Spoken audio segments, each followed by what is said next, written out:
Hey guys, it is Chad here from the Battle Warrior Podcast, and I'm just letting all you listeners know that the Battle Warrior Podcast episodes will be available across all podcast platforms, guys. So sit back, relax, and enjoy this brand new episode today.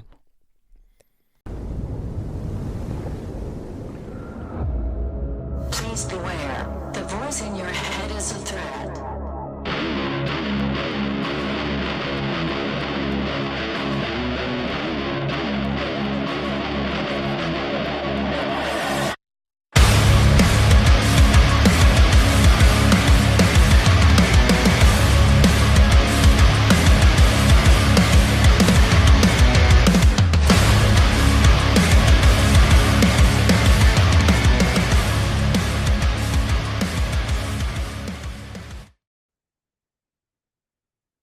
All right, hey guys, welcome to Battle Warrior Podcast. I actually have a guest that we actually were with each other at a mastermind here about a month and a half ago.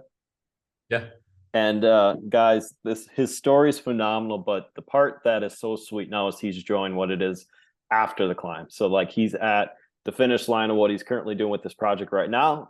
Now he's going on to the next one. So I want to welcome here, guys, Tanner Chidester. I did pronounce it right. He is the former CEO of Elite CEOs, guys. He's helped 50 million in sales, helped 4,000 clients plus. And the line that completely transformed me is the same all-in mentality I have, but is willing to go homeless to get to the next levels here, man. So welcome to the show. Yeah, thanks for having me, man. Super excited and good connecting a little bit. Absolutely.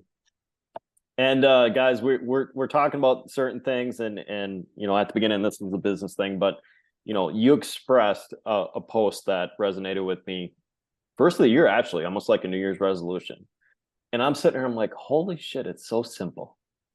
It's not simple if you're in the grind to it, but it's like you made this huge climb, and then you looked at just the simplistic side of life.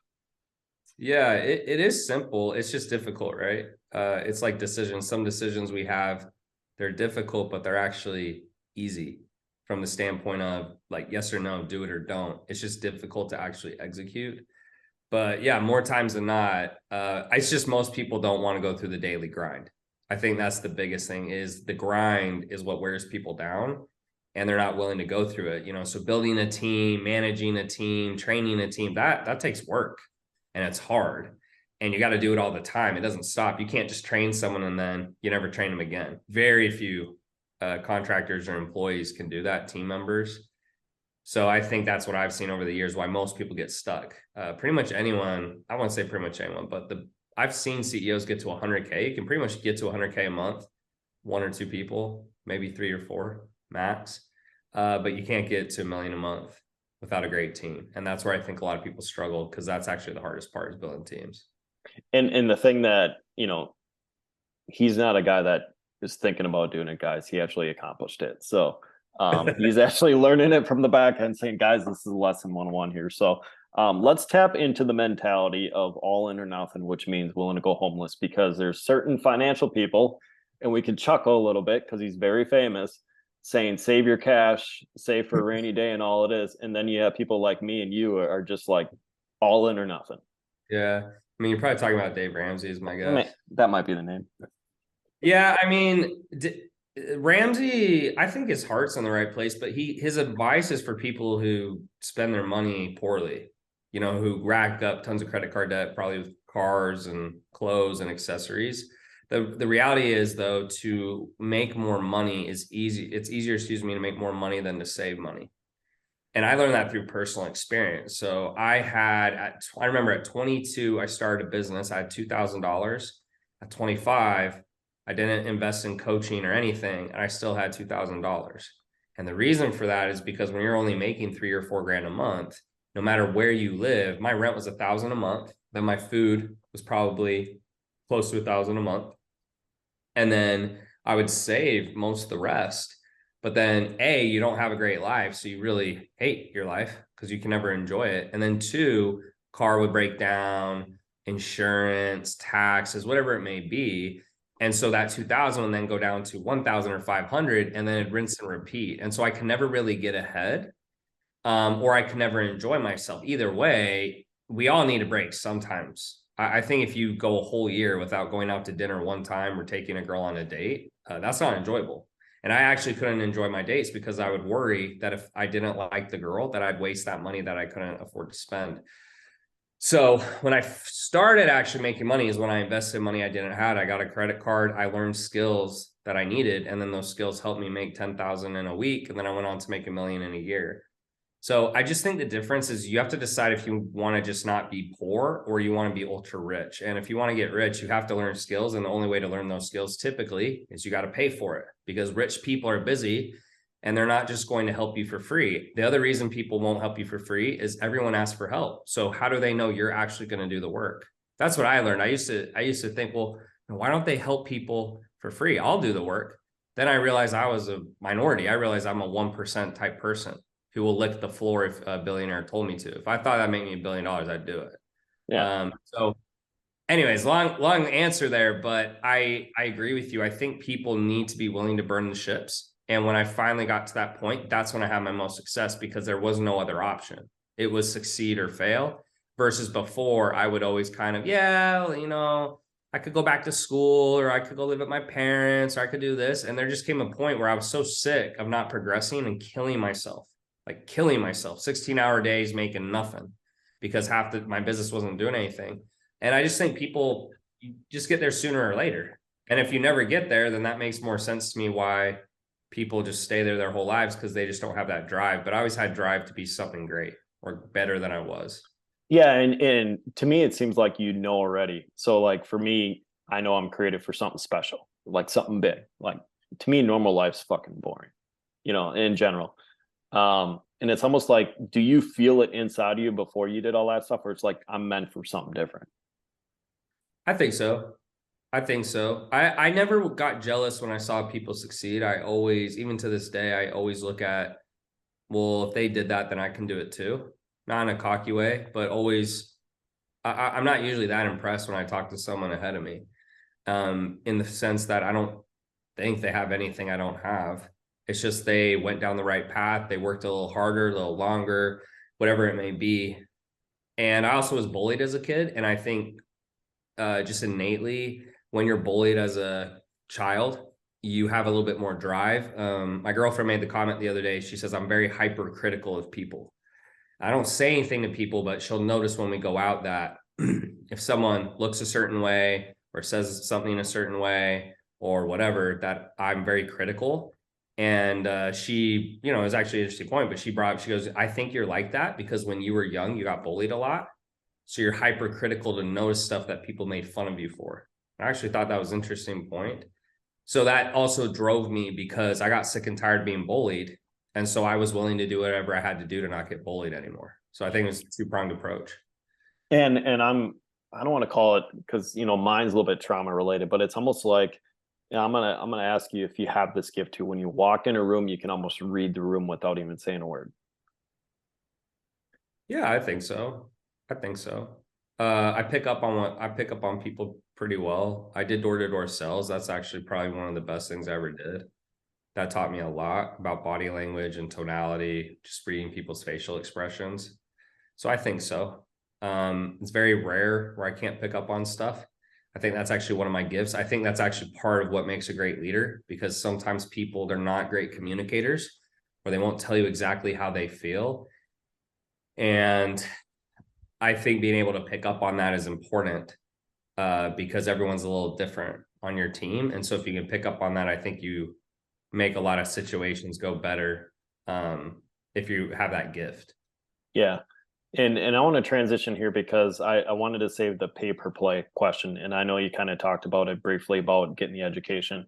How, just by your profile and everything, it's like everything came from that, which I get, but how did you approach it? Was it like all in or nothing for the coaching for the business, or did it like, hey, I need to take some debt out, like you explained it, learn a skill and then roll with it? Or did that skill just, evolve down the road?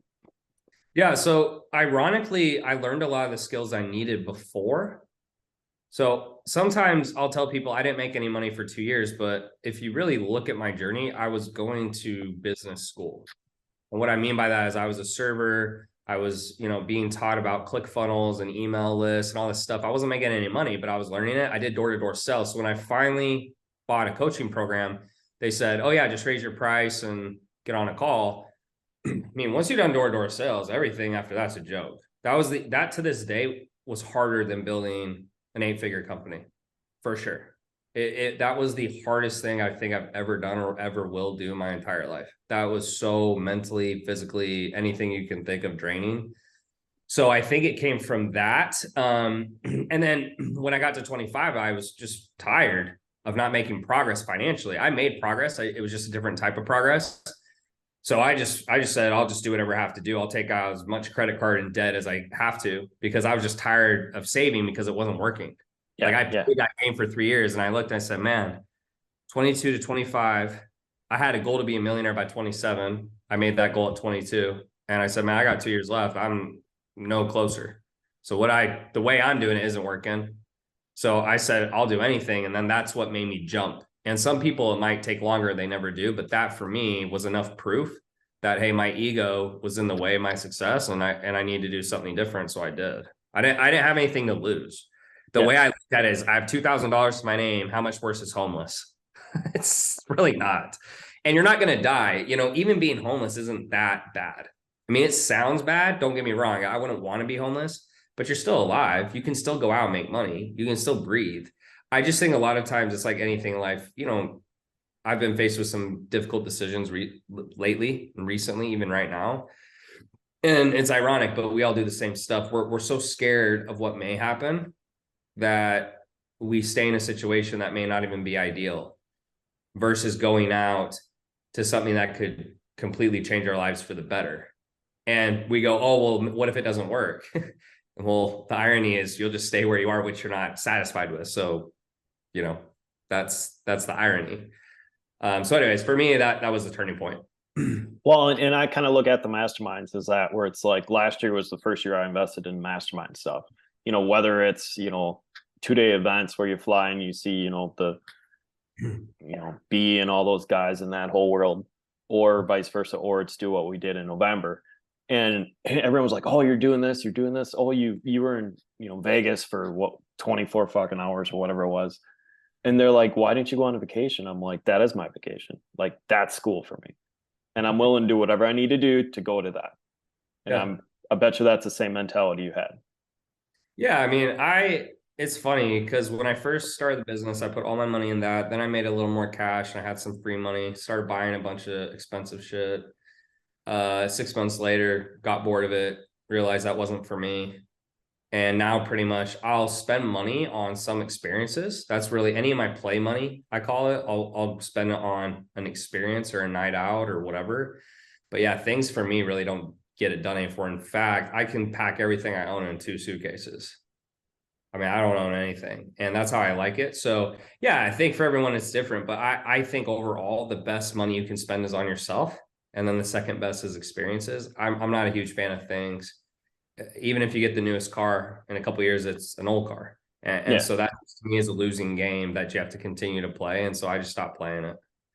Yeah. And yeah, I totally get what you're coming from. And I know a lot of people get wrapped there like, I need to watch the cars, whatever. And I'm like, dude, I just want peace. Exactly what you're doing right now, especially with, the situation you're in, where it's like, go travel, go do whatever.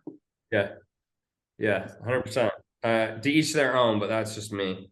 And I just feel like keeping up with the Joneses. Someone's always got a bigger boat, bigger car, bigger watch. So I just don't really care. Well, and I was going to say the city you're living in now, it's probably an endless cycle with that stuff. Yeah, Miami definitely is like that. But to me, it's like it's freedom to choose. And the irony is the less you own, you actually have more freedom. So I had to learn that the hard way. But when you own Lamborghinis or you have, penthouses and houses or homes or cars or boat, whatever, you actually don't have as much freedom as you think because you have to keep those upkeep, and then you have to pay taxes and insurance. And then if you want to travel, you still have to pay for it. Man, I love my life now. Like when I start traveling, I just pack all my stuff up. My lease ends. I don't owe anyone any money. I go do it as long as I want. I come back. That's to me is freedom. Having all these things just didn't make me feel very free, and I got really stressed out. So again, to each their own. If that's what you're into, awesome. But for me, the whole point of making a ton of money was freedom. And then ironically, we trade that freedom for things or more money. And that's also why I left Puerto Rico, because I realized, man, I made all this money and now I'm going to Puerto Rico and trading my freedom for more money, which didn't make any sense. Yeah. So now I was going to say, now all the climb, not say is done. You're at a different level and you're ready for another climb. But for the last question is, what are you going to be doing now for the in-between? I don't know, man. I'll tell you the two things that have stuck out to me the most. So one is starting my own fund. Reason for that is I met a guy who's 28-ish, and I think in the next 5 years he'll be a billionaire. Never heard of him before. Super smart guy. But that blew my mind because his vehicle is just bigger. I mean, he's in this massive vehicle and it's a pretty easy sell. Hey, our fund does better than these funds. This is why you should invest with ours instead of someone else's. People are looking to invest. They want good returns. People are lazy. Hits all the boxes. The other one was a conversation I had with Scott Cohen, who built a dental company called Byte. 2 years, he sold it for $1 billion. And he was a digital marketer. In fact, the two of the three richest guys I've spoken to, both bootstrapped their companies and both had digital marketing backgrounds, which I thought was ironic because what they said is, you got to go high ticket and you got to know marketing so you can copycat someone and beat them. Because when you're venture capital backed, you can start something, but if you want to bootstrap, they said you got to do something that you already know has product market fit. You can't go try to create, like ChatGPT. Good luck doing that bootstrap. Like that ain't gonna happen. There's just way too much cost, way too much risk, etc. Yeah. So I would say the two things that have stuck out the most was some type of direct to consumer play that I can use my marketing and beat someone. So for example, Byte beat Invisalign. Invisalign was a publicly traded company and they beat them at their own game. And then the fund idea, but I don't know yet, because the Invisalign thing would take some thought, like, DTC play. The fund, I know for a fact, I could probably hit $1 billion, like way over $1 billion in like less than 15 years, probably faster. But it's kind of boring. So I don't know if I'd want to do that, but boring can make you rich. So those are the two things that have stuck out the most, but I'm not sure yet. So we'll see, but that's why I'm giving myself permission to kind of go and explore. No, I was going to say, it sounds like it's all about the community, but you worked your way up to it. Yeah. I think, and I mean, the benefit I have now is I'm collecting checks without having to work. So when you can make multiple 6 figures a month with not working, it gives you that freedom to think. And thinking and doing are two different tasks. You can't think as well as you might think you can, but when you're busy all the time, you're not going to have the same thoughts that you will when you're not busy. When you're not busy, the amount of energy you have is higher. And so your mind is able to wander a little more, and thoughts that you wouldn't have had before come to you more easily. So I'd say half the combos I have with billionaires, they said, go travel. And they said, don't feel bad about it because that's where your idea is going to come from. So it's actually kind of sweet to go relax and your next idea comes from that. That's where most of them said their big ideas came from. And final question, are you going to physically go on social media and just start placing the cities that you visit? Yeah, for sure. Yeah, my videographer will be traveling with me. So, most of the stuff that you see posted isn't actually me. I mean, I shoot the content, but I'll either pre-write it or they'll just put a really like 1-sentence caption. Yeah. And post it. So he'll be following me around. He'll be handling it. But yeah, I don't think I would like handling all my social. I know I need to be on it, but I actually find it a little tiresome. So I have my whole team help me with that stuff. So I'm lucky.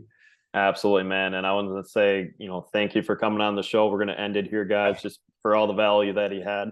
And where can my listeners either pay attention to your stuff or follow you on this journey? Yeah, YouTube would be the best. I'm really trying to step up my YouTube game. And then actually my podcast launching in the next couple of weeks called Infinite Income. So I really like long form. I feel like I can connect with people better. So I'd say my podcast or YouTube would be the two best places. That'd be great. Absolutely, man. Thank you very much. Enjoy this beautiful evening and enjoy your vacation. Thanks, bro. I appreciate it. All right. Thank you.